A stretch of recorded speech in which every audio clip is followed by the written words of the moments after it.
Shalom, bien-aimés dans le Seigneur, bienvenue encore sur votre chaîne d'exhortation YouTube Exode TV. C'est moi votre frère Placide Roberto Ekata, encore ici pour vous servir. Alors bien-aimés, le Seigneur nous accorde encore la grâce d'avoir une nouvelle dispensation, bien sûr, pour le perfectionnement, l'édification et le perfectionnement des saints en vue de l'enlèvement. Parce que nous l'avons toujours dit, mes chers frères et sœurs, l'enlèvement, ce n'est pas qu'en parole, mais l'enlèvement, c'est la préparation. Ça veut dire que quoi? Pour mieux projeter son enlèvement, il faut au préalable bien se préparer. Et c'est pour ça que nous sommes là, bien-aimés, pour perfectionner votre foi, l'amener au perfectionnement. Alors dans le cadre, bien-aimé, de cet enjeu-là, le Seigneur nous a donné la grâce aujourd'hui de continuer un thème que nous avions commencé. Le thème s'intitulait le chrétien dans un environnement qui ne partage pas ses convictions.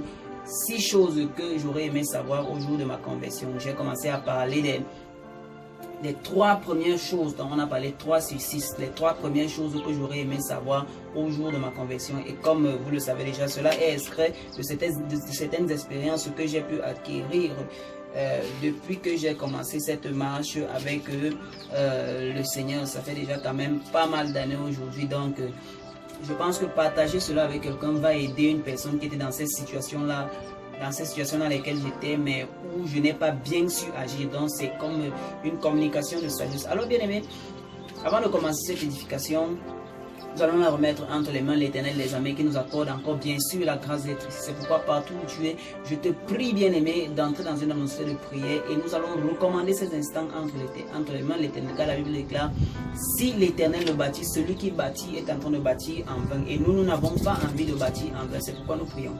Éternel Dieu de grâce et de bonté, merci encore pour cette émission que tu nous accordes encore la grâce d'avoir. Père, reçois encore infiniment toute la gloire, tout l'honneur, et que cette dispensation soit encore bénéfique pour une personne dans le nom puissant de Jésus-Christ. Merci parce que tout le corps céleste est déjà là, Père, pour ceci. Reçois toute la gloire, tout l'honneur dans le nom précieux de Jésus-Christ. Alors, bien aimés, vous allez vous rendre compte que chacun d'entre nous, pour la plupart des cas des personnes qui sont en train de donner leur vie, nous nous rendons compte que rares sont les personnes qui ont la chance de grandir dans un milieu chrétien. Et si vous avez bien aimé cette grâce-là, cette chance-là de grandir dans un milieu chrétien, on vous comprend tellement. Vraiment, vous devez dire merci au Seigneur. Pourquoi? Parce que c'est une grâce.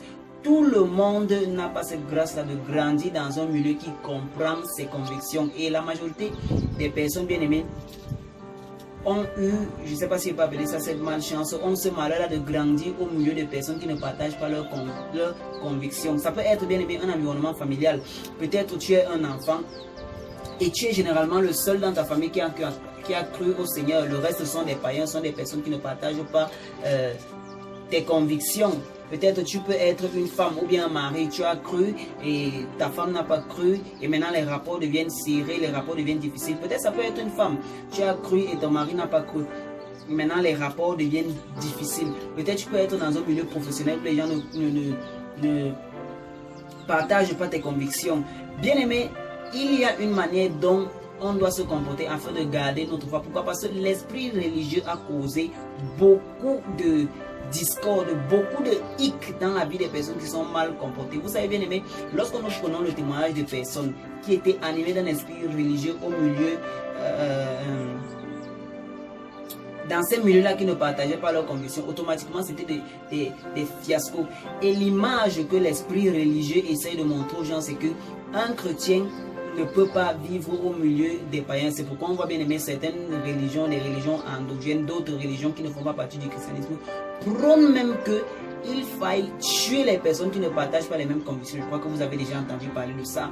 Des religions qui sont obligées d'absoudre d'autres, c'est-à-dire que pour eux, tuer les gens qui ne partagent pas leurs convictions, c'est un culte rendu à leur Dieu. On connaît des religions comme ça. Et c'est cet esprit religieux-là qui amène des gens à penser qu'ils ne peuvent pas vivre au milieu des gens qui ne partagent pas leurs convictions. Or, bien aimé, dans la Bible, nous avons beaucoup d'exemples de personnes qui ont vécu au milieu des païens. Et ça, c'est avec le consentement de Dieu. C'est là où la différence commence à s'instaurer avec notre Seigneur Jésus. Vous savez, le Seigneur Jésus-Christ est venu donner une tendance différente. Il a dit, aimez vos ennemis.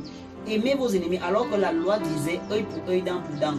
Mais lui, il est venu, n'est-ce pas, aimez vos ennemis. Si vous ne saluez que ceux qui vous saluent, qu'est-ce que vous faites de plus? Alors le chrétien bien-aimé, c'est celui-là qui est appelé, bien-aimé, par la sagesse de Christ à s'adapter à divers types de milieux. C'est pourquoi toi qui es en train de me suivre, tu es confronté à ces situations dont nous sommes en train de parler aujourd'hui.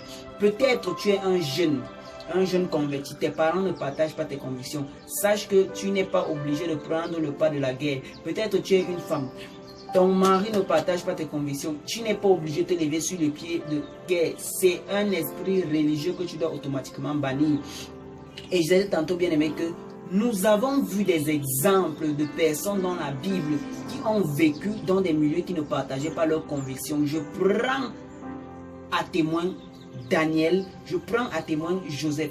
Bien aimé, Joseph, c'est une personne qui a grandi en Égypte. L'Égypte qui était considérée comme l'opposé, l'antithèse d'Israël. Pourquoi? Parce que l'Égypte, c'était un peuple qui vénérait des dieux étrangers. Ce qui s'oppose déjà d'abord au commandement que le Seigneur a donné dans Exode chapitre 20. Tu n'adoreras pas d'autres dieux, tu n'auras pas d'autres dieux, tu ne te prosterneras pas devant une image, etc. Je suis un Dieu, moi l'Éternel, je suis un Dieu jaloux. Tu aimeras ton Dieu de toute ta pensée. Et donc les premiers commandements bien-aimés sont seulement rivés vers la personne de Dieu. Alors, qu'est-ce que l'esprit religieux aurait fait en ce temps-là? L'esprit religieux aurait conseillé à Joseph, mais Joseph, ces gens-là ne partagent pas tes convictions. Il faut les combattre à tout prix. Il faut les détester à tout prix. Il faut. Et comme ça, bien aimé, Joseph allait entrer dans des problèmes. Or, quelle est la sagesse que le Seigneur nous enseigne au travers de cette histoire de Joseph? Bien aimé, j'aimerais que tu ouvres grandement tes oreilles parce que ce que nous sommes en train de dire, sache que le canal de ta bénédiction n'est pas toujours les gens qui partagent les mêmes convictions que toi. Dieu peut se servir même de personnes qui ont des convictions opposées vis-à-vis de toi pour te bénir. C'est pourquoi il ne faut pas combattre les gens bêtement. J'appelle souvent ça des combats inutiles, des gens qui rentrent dans des combats inutiles. Dieu peut utiliser même un serpent afin de te secourir. Dieu peut utiliser, bien aimé, même des personnes que tu considères comme étant des ennemis pour te secourir, pour être des aides destinés. C'est pourquoi, bien aimé, avant de commencer à combattre, avant d'entrer dans des combats inutiles, il faut d'abord bien souvent regarder ce paramètre-là. Si Joseph n'avait pas pris en considération le fait dont je suis en train de parler, bien aimé, il n'aurait eu aucun succès en Égypte. Mais bien aimé, c'est parce qu'il a su se tenir. Alors, dans la majeure partie des cas, vous n'êtes pas obligé de combattre toutes les personnes qui ne partagent pas les mêmes convictions que vous. Alors, je vais rentrer dans les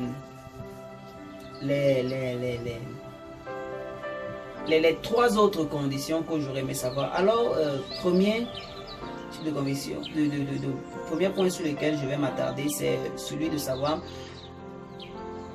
lorsque tu vis dans un environnement qui ne partage pas tes convictions, sache que ta spiritualité est pour toi et non pour les autres. La spiritualité que tu viens d'acquérir, c'est pour toi. Développe ta relation avec Jésus, ta relation avec Jésus-Christ que tu viens d'avoir, bien aimé. Laisse qu'elle puisse te grandir, laisse qu'elle puisse te travailler, laisse qu'elle puisse te transformer. Parce que la mauvaise idée que la religion a donnée, c'est que parce que je crois déjà, je dois automatiquement imposer ma conviction aux autres. Je dois automatiquement, tout doit être en ordre. Non. Lorsque tu acceptes Christ, Christ commence d'abord à faire un travail interne à toi. C'est pourquoi, cher homme, cher enfant, toi qui es attendu, tu n'as pas besoin d'aller combattre tes supérieurs professionnels. Tu n'as pas besoin de combattre ton mari. Non. Le premier combat que Christ vient faire, c'est le combat contre toi-même. Ça veut dire que quoi? Toutes les mauvaises habitudes qui sont en toi. Ne commence pas d'abord à haïr, à juger les gens. Non, Dieu ne t'établit pas encore juge. Est-ce que tu comprends? Tu n'es pas encore juge de cette personne-là qui vit dans le péché ou bien qui vit dans la fornication. Je parle ici dans un cas extrême. Tu es dans une famille. Tu es dans une famille qui ne partage pas tes convictions. Ne commence pas à dire que oh, tel c'est un péché. Ne commence pas à citer les péchés des gens en désordre d'une manière insensée. Il y a un temps pour tout. Et là, je suis en train de partir vers la deuxième règle. Mais avant même de partir dans la deuxième règle, j'aimerais dire bien aimé que lorsque Joseph est arrivé en Égypte, regardez, Joseph n'a pas commencé à dire aux Égyptiens que oh, ça c'est une idole là-bas, ça c'est une idole là-bas, c'est interdit, Pharaon, tu vas aller en enfer. Non, si Joseph faisait ça, ça allait gâter sa destinée. Vous voyez, dans l'accomplissement de la destinée, il faut aussi un minimum de sagesse afin de pouvoir, bien aimé, accomplir. Si on commence à agir bêtement, automatiquement, ça ne va pas ça ne va pas donner. Et donc Joseph ne s'est pas levé là, commencé à dire que toi Pharaon, non. Joseph a fait quoi? Joseph s'est focalisé à sa relation avec Dieu. C'est-à-dire que le périmètre d'intervention de Dieu, c'était lui-même. C'est pourquoi vous allez voir, lorsque la femme de Potiphar est venue lui proposer l'impudicité, le gars a refusé. Pourquoi? Parce qu'il tenait à sa relation avec Dieu. C'est vrai, femme de Potiphar, moi je ne peux pas t'empêcher de faire l'impudicité parce que tu as l'habitude de faire. Qui suis-je pour te juger dans ce cas-là? Je ne suis personne pour te juger. Mais ce que je sais, c'est que pour ce qui est à moi, je dois me préserver pour mon Dieu. Je dois me préserver pour ma consécration. Ma spiritualité est pour moi. Pourquoi? Parce que je connais les tenants et les aboutissants de la spiritualité dans laquelle je suis entré. Donc, femme de Potiphar, tu peux commettre l'impudicité, c'est ton problème. Mais ce qui est à moi, je ne peux pas le faire. Pour dire que quoi? Dans cette famille-là, les gens peuvent commettre l'impudicité. La chose à laquelle tu dois veiller, c'est que, bien aimé, tu ne suives pas leur voie. Et c'est comme ça, bien aimé, que Daniel a pu de manière très polie, de manière très simple, dire à ce roi-là que, oh roi, mon Dieu ne me permet pas de manger les mets qui sont à la table du roi. S'il vous plaît, laissez-moi manger des légumes et de l'eau et on verra au bout de 10 jours qui sera en meilleur état, qui aura une plus bonne mine. Vous voyez, Daniel n'a pas essayé d'imposer sa spiritualité à tout le monde. Donc c'est la première erreur que tu vas faire lorsque tu viens d'accepter. Je parle ici dans le cas où tu viens d'accepter Christ. Ou parce qu'il y a un temps pour tout. Il y a un temps où il faut parler solennellement et il y a un temps où il faut d'abord se cacher. Il y a un temps où il faut laisser d'abord Christ travailler en toi. Donc lorsque tu viens d'accepter Christ, ne pas faire ça. Est-ce que tu me comprends? Ne pas faire ça. Ta spiritualité est pour toi et non pour les autres. Laisse le Seigneur travailler en toi. Le Christ que tu as cru là, ce n'est pas pour venir dire aux gens de ta maison, ne fais pas ça. C'est une première erreur que tu ne dois pas faire. Pourquoi? Ça va t'amener dans des combats inutiles. Et ce sont des choses que j'aurais aimé savoir. Et donc, ça nous permet maintenant de tomber sur le second. Ça nous permet de tomber maintenant sur le second point. Qui dit que il y a un périmètre bien défini où imposer ses convictions. Il y a un périmètre bien défini où imposer ses convictions. Ça veut dire que quoi? Il y a un endroit déterminé, bien aimé, où tu peux commencer à imposer la loi de Dieu aux autres. Je prends le cas. Je suis dans ma maison, déjà dans ma maison, tu vois. Je suis déjà dans ma maison. Ma maison en soi est consacrée à Dieu. Ma maison est consacrée à Dieu. Alors, dans ma maison, je ne peux pas permettre que on écoute de la musique mondaine. Je ne peux pas permettre parce que ma maison est déjà consacrée à Dieu. Et si c'est que l'Esprit de Dieu se sent mal à l'aise dans ma maison, il va me tenir pour responsable. Est-ce que vous voyez la chose dans ce sens-là? Si quelque chose de mal se passe dans ma maison, l'Esprit de Dieu va me tenir pour responsable. C'est là où je dis qu'il y a un périmètre où il faut imposer sa volonté. Mais dans le cadre où tu es sous l'égide d'une personne, dans un environnement qui ne t'appartient pas, où tu n'es pas le propriétaire, tu n'as pas le droit d'imposer ta volonté. Lorsque tu es dans un endroit où ce n'est pas toi le chef des lieux chrétiens, tu es dans une famille d'accueil, tu es dans un endroit où le chef des lieux c'est un païen, applique les lois chrétiennes pour toi et ne cherche pas à les imposer. Ça va t'aider. Amen. Ça va t'aider à ne pas entrer dans des combats inutiles. Mais lorsque l'environnement t'appartient, tu es le maître de Dieu. Parce que ta maison est une consécration à Dieu. Tu ne vas pas, par exemple, laisser que des gens viennent écouter la musique mondaine. Moi, je ne peux pas laisser que des gens viennent écouter la musique mondaine chez moi. Pourquoi? Parce que ma maison est consacrée à Dieu. Je ne peux pas laisser que chez moi, des gens amènent des copines, des petites amies, comme on dit souvent les go et les gars, et aller dans les chambres d'amis qui sont dans ma maison. Sinon, ça ne sera pas quelque chose, n'est-ce pas, qui sera bien vis-à-vis de mon Dieu. Et si l'Esprit de Dieu est attristé, ça aura des conséquences sur moi. Pourquoi? Parce que c'est moi qui suis l'auteur de cela. Rappelez-vous des livres. Lorsque nous lisons nos Bibles dans le livre de 1 Samuel à partir du début là, je crois qu'il y a des bons lecteurs de la Bible ici. Bien aimé, ce sont des choses essentielles. Je te dis que tu dois écouter. Ça passe comme c'était les choses, mais vous allez vous retrouver dans cette situation. Et c'est là où vous allez comprendre que le Seigneur nous a vraiment bénis au travers de cette dispensation. Lorsque vous ouvrez vos Bibles dans le livre de 1 Samuel, pour ceux qui ont 1 Samuel,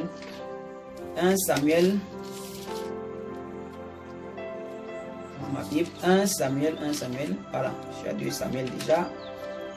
Voilà, il y a 1 Samuel. Ok. Voilà. Lorsque tu ouvres ta Bible dans le livre de 1 Samuel, voilà, à partir du verset...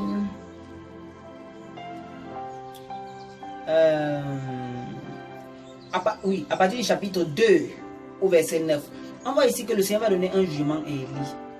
Et le jugement d'Élie, c'est quoi? Le jugement d'Élie, c'est que, je lis au verset 41, c'est pourquoi l'Éternel, le Dieu d'Israël, déclare: j'avais certes dit que ta famille et celle de ton ancêtre marcheraient devant toi, devant moi pour toujours. Mais maintenant l'Éternel le déclare: loin de moi cette intention. En effet, j'honorerai celui qui m'honore, mais celui qui me méprise, mais ceux qui me méprisent seront méprisés. Vous voyez, ici l'Éternel va donner le châtiment à Élie. Pourquoi? Parce que Élie n'a pas pu être responsable de ses fils. La maison d'Élie, le lieu où Élie résidait, était un lieu consacré à l'Éternel. Et il en venait de la responsabilité d'Élie de faire connaître la volonté de Dieu dans le périmètre qui appartient, dans l'espace qui appartient.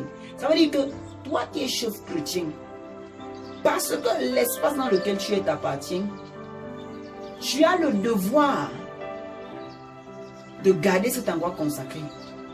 En conclusion, Élie ne devait pas permettre que tous ces désordres-là puissent avoir lieu dans sa maison. Sinon, voilà les conséquences que... Voilà les conséquences qu'il a eues. Élie ne devait pas permettre que tous ces désordres-là aient lieu dans sa maison. C'est pourquoi l'Éternel a dit que il va le chasser de sa présence. Bien aimé, ça me rappelle encore notre témoignage. Vous savez, le Seigneur m'a fait la grâce de savoir quand même toucher de... Je ne suis pas tellement fort, mais le Seigneur m'a donné la grâce de connaître jouer à un instrument de musique, le piano. Et donc, un jour, j'étais en train de voyager. J'étais dans une voiture avec, comme on va dire, un païen, quelqu'un qui ne partageait pas les convictions chrétiennes, quelqu'un qui ne partageait pas mes convictions. Bon, après, le monsieur m'a demandé d'aller jouer l'instrument. C'est-à-dire qu'il veut chanter sa musique mondaine et comme moi je l'aide à jouer le piano. Mais j'ai dit que non, je ne peux pas faire ça. Je ne peux pas prendre un talent qui m'était consacré pour aller chanter des choses d'immoralité, pour aller jouer. Non, ce sera comme une trahison pour Dieu, vous voyez. Ce sera comme une trahison. Mais ça ne veut pas dire qu'on ne doit pas rendre des services aux parents. Mais vous voyez un peu le sens là. Pourquoi? Le don que j'ai reçu de savoir jouer un instrument qu'on appelle, n'est-ce pas, le piano, c'est un don particulier qui est au service de l'Éternel. C'est aussi comme ça. Donc, les chambres de ta maison, tu ne dois pas permettre que des personnes viennent avec leurs petites amies, leurs copines, commettre l'impudicité chez toi. Bon, en âme et conscience, c'est-à-dire que quand tu sais, tu ne dois pas consentir à ce genre de choses. Ce sont des endroits consacrés. Donc, il y a un périmètre bien défini où on impose ses convictions. Mais en même temps, bien aimé, il y a aussi une petite limite dans cette partie-là. Cela ne veut pas dire que tu vas toujours aussi t'imposer dans la vie des gens. Donc là, il faut savoir être souple. Ma maison, il y a des maisons comme ça, bien aimé. Peut-être tu arrives chez les... On enlève les babouches chez nous, on n'entre pas chez nous avec les babouches dans la maison. Et même quand les étrangers arrivent là-bas, les étrangers savent se conformer. Vous voyez, il y a des maisons où à 19 h, on dit qu'on n'entre plus. Quand les gens arrivent là-bas, ils savent se conformer. C'est aussi cette atmosphère-là. Et lorsque tu es en train de faire ça, ça montre quoi? Tu es en train d'honorer Dieu. Tu es en train de placer l'honneur. Je ne vous demande pas d'être rigide envers les gens, mais je demande de placer ces principes. Il y a des maisons comme ça. On n'entre pas avec les babouches. Et c'est comme ça. Il y a des maisons comme ça. Donc, si dans ta maison, on n'amène pas les petites amies, et vous allez voir, les gens vont commencer à dire que non, celui-là c'est un consacré à l'Éternel. Vraiment, chez lui, on ne fait pas un certain nombre de choses. Vous voyez, les gens vous respectent à la juste mesure. Il ne s'agit pas d'opprimer les gens. C'est pour ça que j'ai dit, il y a un périmètre bien défini où on impose ses convictions. Tant que toi, tu es sur le toit de quelqu'un, tu ne vas pas imposer tes convictions. Est-ce que tu comprends? Tu dois garder ta foi. Maintenant, le dernier point. La foi en Dieu n'implique pas forcément de rompre avec le monde. Ici, bien aimé, c'est un point vraiment très capital. Je vois aujourd'hui beaucoup de théories s'élever au milieu des chrétiens, des théories qui disent que non, il ne faut pas toucher ci, il ne faut pas toucher ça, il ne faut pas faire tel travail, il ne il ne faut pas faire ceci, parce que ça a la marque de la bête, il ne faut pas faire ceci, il ne faut pas faire cela, il ne faut pas faire ceci. Bien, mais à force de compter les choses qu'il ne faut pas faire, il ne faut pas faire, il ne faut pas faire, il ne faut pas toucher. Là, je ne parle pas aux choses qui sont relatives au commandement de Dieu, hein. Je parle aux choses du monde. Est-ce que tu comprends? Je suis ici en train de faire allusion aux choses du monde qui, soi-disant, seraient imprimées du sceau de la bête. Vraiment, les démons ont fabriqué ça, les démons ont fait ceci. Il ne faut pas porter les habits blancs parce que les habits blancs, ça attire les démons. Il ne faut pas se oindre l'huile. Il ne faut pas avoir de lait de toilette parce que les laits de toilette sont fabriqués dans la mer. Il ne faut pas avoir des climatiseurs chez soi. Il ne faut pas porter telle marque. Il ne faut pas faire ceci. Bien, mais si on commence réellement à entrer dans cette perspective de il ne faut pas, vous allez vous rendre compte que la rigidité extrême va exiger que vous quittiez la terre. Parce que la terre, si Satan a dit que la terre lui appartient. Donc, il ne s'agit en aucun cas de rompre totalement avec le monde. Est-ce que tu comprends? Et je sais que certaines personnes peut-être qui ont un esprit religieux sont déjà en train de se lever, mais nous allons voir dans le livre de 1 Corinthiens chapitre 5, verset 9 à 10. Tu vas comprendre. 1 Corinthiens chapitre 5, verset 9 à 10. 1 Corinthiens chapitre 5, verset 9 à 10. Je lis au nom de Jésus. Il est écrit: je vous ai écrit dans ma lettre de ne pas entretenir des relations avec ceux qui vivent dans l'immoralité sexuelle. Je ne parle pas d'une manière absolue des gens de ce monde qui vivent dans l'immoralité ou sont toujours désireux de posséder, plus voleurs, idolâtres. Autrement, il vous faudrait sortir du monde. En fait, ce que je vous ai écrit, c'est de ne pas entretenir de relations avec quelqu'un qui, tout en se disant votre frère, vit dans l'immoralité sexuelle. Bien aimé, ici, prenons cette parole, cette sagesse de l'apôtre Paul, afin de nous projeter dans le contexte où nous sommes en train de parler.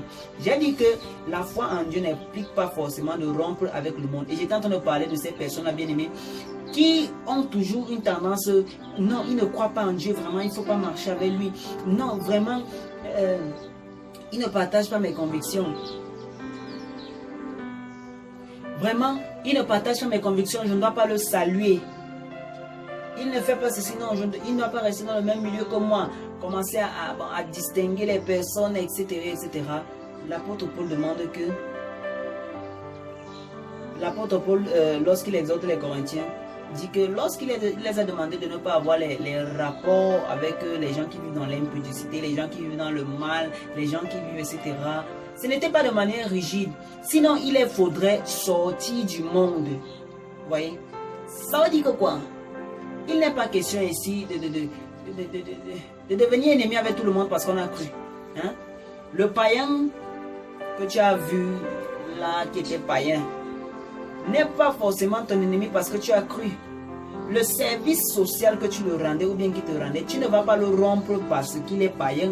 Non. Tu ne vas pas le rompre parce qu'il est païen, parce qu'il ne partage pas les mêmes convictions que toi. C'est un esprit religieux qu'il faut beaucoup bannir. Vous savez bien, moi j'ai été beaucoup hanté. Moi je détestais les païens à l'époque. Je détestais les païens. Ça dit que quand moi je voyais un païen, je le haïssais. Je le haïssais automatiquement quand je voyais un païen. Je voyais seulement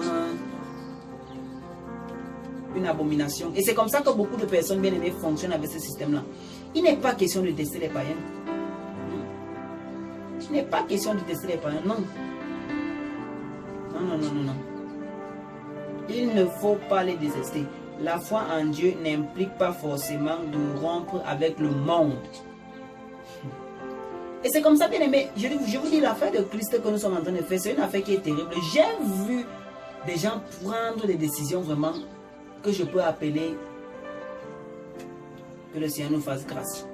Je me rappelle de quelqu'un bien aimé, lorsqu'il a cru au Seigneur, il était à l'université. Je cache son nom. Il était à l'université et du coup, il a décidé d'arrêter l'université. Je lui ai demandé pourquoi tu as décidé d'arrêter l'université. Le gars m'a dit que, en fait, la tendance de l'université est contre ses convictions, est contre ses convictions. Il ne peut pas recevoir ce savoir-là qui va s'opposer à ses convictions. Mais attention, attention. Bien aimé, si on commence à réfléchir comme ça de manière littérale, ça veut dire qu'on va se couper parce que l'ensemble des choses qu'on apprend dans la vie, ce n'est pas les chrétiens qui ont inventé ça. La technologie que nos enfants apprennent dans des écoles, dans des centres de formation, est-ce que ce sont les chrétiens qui ont fait ça? Ce sont des francs-maçons qui ont... ce sont des francs-maçons.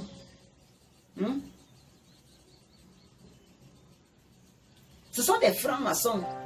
Comment construire les maisons, comment construire des voitures.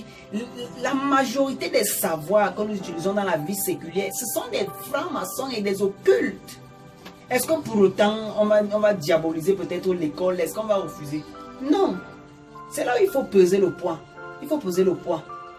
C'est-à-dire que ce qu'on m'enseigne ici, je dois savoir faire l'équilibre entre la volonté de mon Dieu et ça. Donc il ne s'agit pas de prendre des décisions brusques, d'aller vivre dans la forêt. C'est-à-dire que je m'en vais vivre dans la forêt. Bien aimé, les enseignements que je suis en train de te donner, les enseignements que le Seigneur m'inspire à te donner, ce sont des enseignements qui vont te garantir un équilibre dans ta marche chrétienne. Et peut-être tu ne comprends pas parce que lorsqu'on est encore zélé au début, on est zélé au début là. Quelqu'un va trouver que cet enseignement peut-être est refroidissant, est lent. Mais sache que bien aimé, c'est un enseignement que tu dois prendre en considération. Tu ne vas pas aller vivre dans la forêt. Non, tu ne vas pas aller vivre dans la forêt. Il y a des gens même parce qu'ils ont cru, ils disent qu'ils ne se lavent plus. Ils ne se lavent plus. Pourquoi? Je ne sais pas, peut-être d'autres vont dire que le savon vient du diable, le savon est fabriqué dans la mer, le lait de toilette est fabriqué dans la mer, etc. La Bible déclare, vous buvrez des breuvages mortels, mais ils ne vous feront point de mal.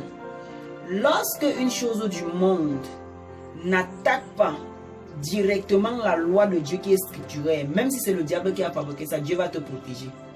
C'est ça, quand la Bible parle des breuvages mortels, Dieu va te protéger. Est-ce que tu comprends? Dieu va te protéger. Je ne suis pas en train de parler d'un cas où quelqu'un va aller se décaper la peau avec une huile et venir dire que non. Là tu es en train de pécher parce que bien aimé, tu changes l'usage naturel de ce que Dieu t'a donné. C'est pas bien. Et après, ça va te causer, tu es en train de détruire ton corps. Oui, parce que la conséquence du décapage de la peau, nous le connaissons tous bien aimés. Ça a des conséquences très dommageables. Il y a des gens qui dégagent des odeurs mauvaises. Pourquoi? Parce qu'elles se décapent la peau. Ça, c'est que tu es en train de détruire le temple du Saint-Esprit. Et ce n'est pas bon, c'est un péché. Donc, je ne parle pas de ce cas-là. Mais lorsque quelque chose qui vient de Satan n'affecte pas directement notre croyance, n'affecte pas directement les commandements de Dieu, sachez que ce n'est pas un péché. Dieu ne va pas condamner quelqu'un pour ça. Il faut sortir de ces enseignements-là. Dieu ne va pas condamner quelqu'un pour ça. Dieu ne va pas te condamner parce que tu as acheté un savon. Il y a un autre qui dit que non, il ne faut pas les cordes, les fils à crisser. Non, Dieu ne va pas te condamner pour des choses comme ça. Il faut être raisonnable dans la foi. Est-ce que tu comprends? Il faut être raisonnable dans la foi. Dieu ne va pas te condamner pour des choses. Donc, la foi en Dieu n'implique pas forcément de rompre avec le monde. Vous allez voir, bien aimé, à l'époque d'un homme de Dieu qu'on appelait Benson Idahosa, je ne suis pas en train de dire si il était un bon serviteur, bien s'il était un faux serviteur. Ce n'est pas ce qui m'intéresse ici. Mais la seule chose que je sais, c'est que, bien aimé, lorsque cet homme-là a commencé à croire, lorsqu'il était encore au début de son ministère, cet homme qu'on appelait Benson Idahosa, dans son église, là où il était avant, c'était un péché d'avoir une moto. Donc les motos à cette époque-là, c'était des choses diaboliques. Avoir une moto, c'était une chose diabolique d'avoir une moto à l'époque de Benson Idahosa. Et vous allez vous rendre compte que le jour où la femme du pasteur de Benson Idahosa, elle était tombée enceinte. Je sais pas, un truc comme ça. Mais peut-être ceux qui connaissent l'histoire vont me corriger, mais je pense que c'était tombée enceinte. Mais bien aimé, c'est que je me trompe sur le paradigme. Vous me dites, mais c'est la ligne que je vais dire là. Et donc, la femme est tombée enceinte. La femme est tombée enceinte. Et qu'est-ce qui s'est passé? C'est sur la moto qui était un péché qu'on a transporté la femme là. Et l'a menée à l'hôpital. Donc vous voyez des extrêmes comme ça. Non, il ne faut pas aller là. La foi en Dieu n'implique pas forcément de rompre avec le monde. Pourquoi? Parce que dans le monde, il y a le mal, bien sûr. Mais dans le monde, il y a aussi des choses qui sont bien. Donc il faut savoir faire la différence. Il faut savoir faire la différence. Ça ne veut pas dire que tu ne dois plus te coindre, tu ne dois pas te parfumer, etc. Non. Ça ne va pas dire ça. Ça ne va pas dire que tu ne dois plus repasser les habits. Il y a d'autres même que quand je me rappelle à l'époque, lorsque nous on venait encore de croire, j'avais une sœur. Le jour où tu t'aimais un peu bien, elle dit que non, c'est du monde. Mais frère, c'est du monde. C'est du monde. Pourquoi? Parce que tu t'es lavé, tu as porté un bon t-shirt, tu t'es bien coiffé. C'est le monde. Donc la foi en Dieu ne veut pas dire que tu dois devenir sale, que tu dois devenir moche. Non, non, non, non, non, non, non, non, non, non, non, non. La foi en Dieu n'implique pas forcément de rompre avec le monde. Parce que si tu commences à rompre avec le savon, soit disant que c'est diabolique, il va aussi falloir que tu rompes avec l'école. Parce que la connaissance que nous avons, les Newton, les Archimèdes et tous les philosophes, c'était des francs-maçons. C'était des francs-maçons. Donc il y a cet équilibre. Dieu lui-même, il est conscient que le monde ici appartient au diable. Mais il faut savoir faire la part des choses. Donc la foi en Dieu n'implique pas forcément de rompre avec le monde. Il y a certaines choses sataniques que Dieu peut utiliser même pour que ça soit une bénédiction pour toi. Il faut que tu le saches. Dieu va utiliser même les satanistes. Vous ne connaissez pas Dieu. Dieu n'est pas un religieux. Écoutez, Dieu a des principes qui veut qu'on respecte, la sanctification, tout et tout et tout. Bien aimé, il y a un enseignement que je suis en train de, que le Seigneur m'a mis à cœur depuis quelques jours.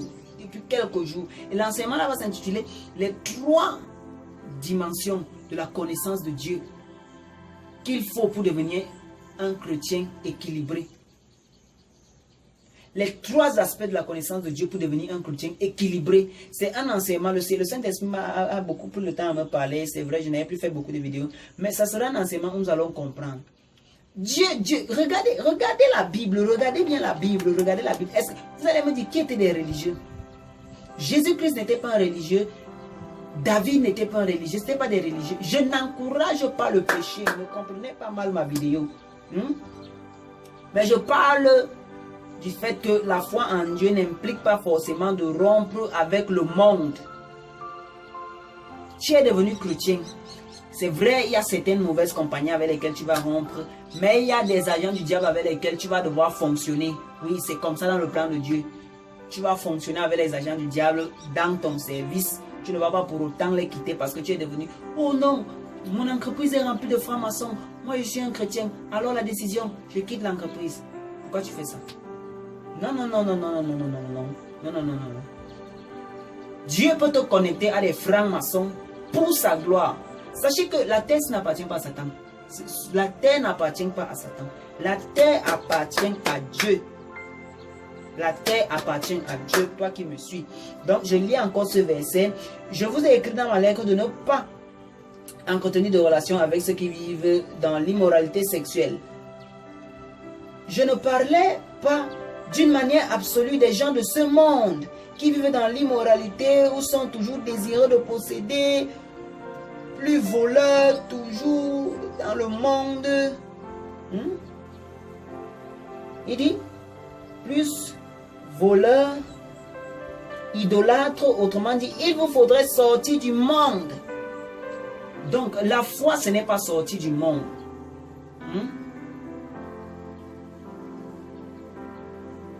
La foi, c'est pas sorti du monde. La foi, c'est pas sorti du monde. La foi, c'est pas sorti du monde. La foi, c'est pas sorti du monde. Tu vois? Donc, lorsque quelque chose veut dire toucher à tes convictions, c'est là il faut commencer à réfléchir comment couper ça. Si peut-être une certaine compagnie du monde te pousse à pécher contre Dieu, là tu romps. Mais si c'est que tu peux entretenir des relations